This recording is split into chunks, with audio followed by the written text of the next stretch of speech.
I'm going to hit the button, and then I am going to drag your face over here. It says there's a warning, but I think we're going to be fine because it's just a storage one. All right.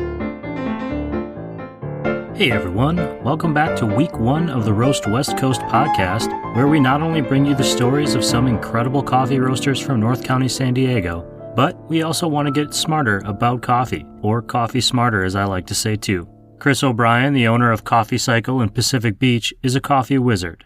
He's my own personal coffee sensei. After getting started in coffee on the East Coast, he moved west, spending nearly a decade whipping up fine coffees at Bird Rock Coffee in La Jolla before opening his own cycling-themed shop in Pacific Beach. Each week, Chris will try to make me and us a little coffee smarter by sharing some of his coffee knowledge. I take it easy on him this first week, but the questions will get a bit more in-depth as we work our way through Season 1 of Roast West Coast. Be sure to subscribe to the newsletter for updates, recaps, and much more coffee content at roastwestcoast.com.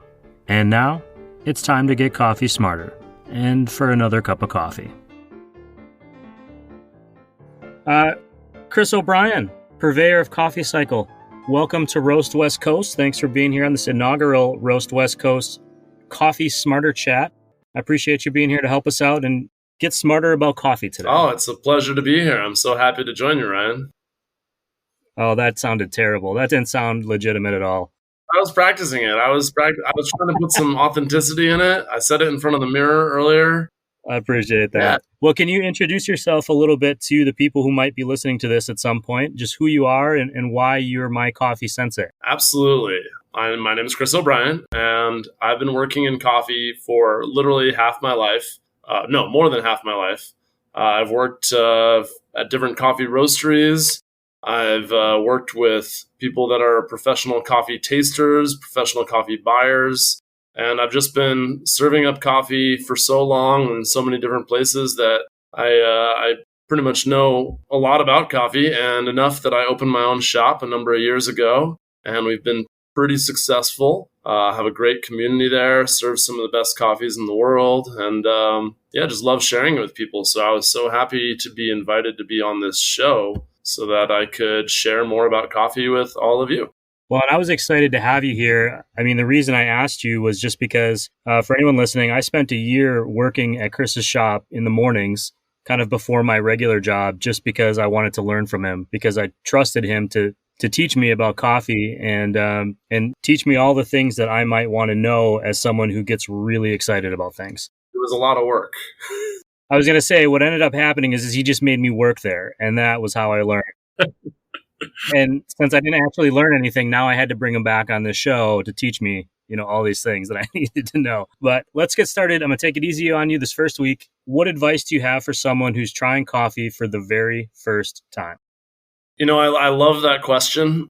The advice I would give someone who's trying coffee for the very first time is to try something really good and to not be afraid of cream and sugar. So that sounds kind of crazy coming from someone in my position, because I love coffee. I love how it tastes on its own, black as an espresso, all that kind of intense coffee stuff. But if you really go back and you look at how did I get into coffee? Well, when I was a kid, I loved coffee ice cream. Then when I was a little bit older, I drank cafe mochas, which is just chocolate, milk, and coffee. So it doesn't matter where your journey starts or how you like it, or if you are getting snobbed on by someone else for cream and sugar. Basically, cream and sugar and coffee makes coffee ice cream. That's what it is. And coffee ice cream is delicious. So, don't be afraid of chocolate, of vanilla, of caramel, of all those awesome, yummy things you can put in there. Whatever it takes to get you started. Exactly. And then once you're hooked, you're in. Exactly. That's it. It's over. I'm a big fan of the judgment-free coffee love. There's a lot of gatekeepers in the coffee world at my level, shop owners and roasters and things like that. But we don't need to block people out. We want to welcome you in. Come on in. People all over the world drink coffee. Chris, your heart is just too big, I think.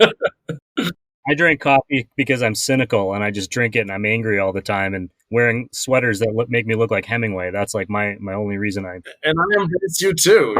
You're right there with me. I embrace you even when you're cringing from my embrace. Chris, Thank you for joining me. Thank you for being my coffee sensei. I'm excited to learn a bunch more from you throughout this first season of Roast West Coast. I appreciate you, bud. Oh, it's such a treat to be here, like I said, and I can't wait to see more and chat about more with you. So thanks for having me. A true thank you to everyone listening to this, the Roast West Coast podcast, and for getting coffee smarter with me and Chris today. Chris will be back next week to talk all about how water impacts our morning brews. Check out @coffee-cycle on Instagram, or go right to www.coffee-cycle to learn more about his shop and to order some coffee. I'm glad you're joining me for the next few months to explore the coffee roasters of North County, San Diego. Next week, we're going to meet Elliot Reinecke, the founder and head roaster of the award-winning Steady State Roasting in Carlsbad, California. Please share and consider writing a review of this show wherever you're listening to great podcasts, including Apple, Spotify, Amazon Music, and basically everywhere else. Our show with Elliot at Steady State will come out on Tuesday, November 17th. This episode of the Roast West Coast podcast was produced and recorded by me, Ryan Wolt. Thank you for listening. Subscribe to the bonus content at roastwestcoast.com and be swell out there. Try to stay sane, and as always, drink some good coffee.